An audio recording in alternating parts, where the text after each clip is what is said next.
If you bought a Royal Enfield, it was job done. You went, it was king of the hill.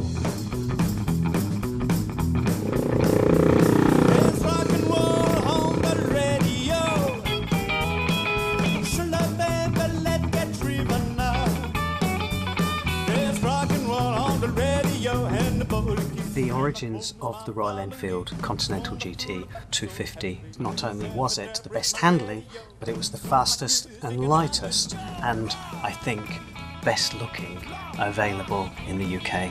I could see the potential of having a pseudo racer, if you like to call it, something that looked as though it was a quick little model.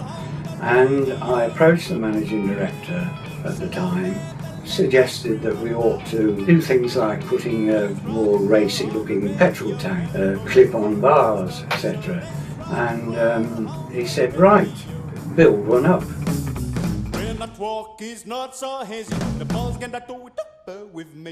The origin of cafe races grew up around London and the southeast of England. The cinema and the cafe were the two places that young people grouped together in the 50s.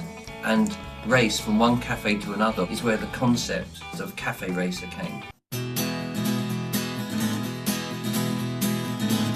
Press coined the phrase rockers. To define a rocker, it's just a strip rocker, bikes, leathers, rock and roll. The most iconic detail for a rocker would have been the leather jacket with jeans and a pair of strong boots. The young men would take the hottest bikes at the time, they'd lighten them, they'd make them more like the race bikes at the time. In the early to mid 1950s, you had something called ton-up boys. Ton is 100 miles an hour. If you could achieve 100 miles an hour, then that was it. You've made it. I'm the guy to blame, reopening an establishment renowned for many things, but not particularly necessarily for its food. If you were a rocker and you came into here, normally at night, this car park would be full of rocker bikes and full of rockers inside. Everything had got to be a punchy rock beat.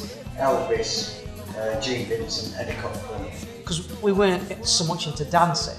I mean, motorcycles have meant rebellion for 100 years or more. What are you gonna do? The world moves on, music moves on, styles move on. What doesn't change is human emotion.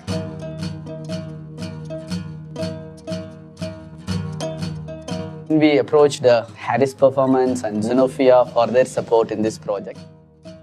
We sat down and designed the actual geometry, which is fork angle, trail, wheelbase, seat height, type of suspension, suspension movement, positioning of engine, gearbox sprocket position, crankshaft centre.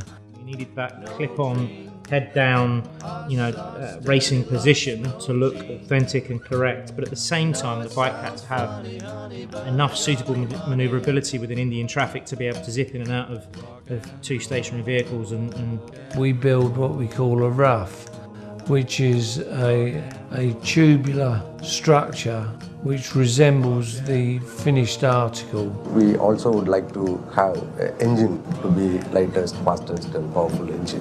The powertrain, the engine has to reflect that kind of a character.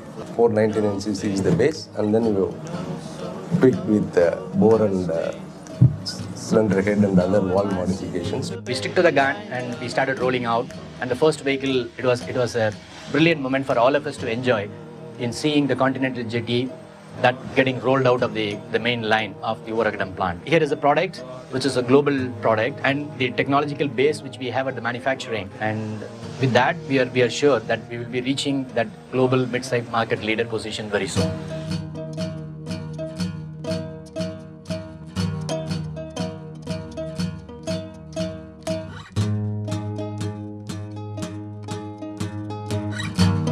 You should enjoy it. You should feel there's a cafe racer, there's a classic sports motorcycles there. So that's the overall intention. That's we put enormous effort in bringing that out. Routine, stale bread, cheap tea and beans.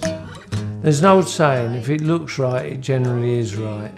And that is very true in motorcycle design. And I looked at it and I thought, yeah, that's looking good.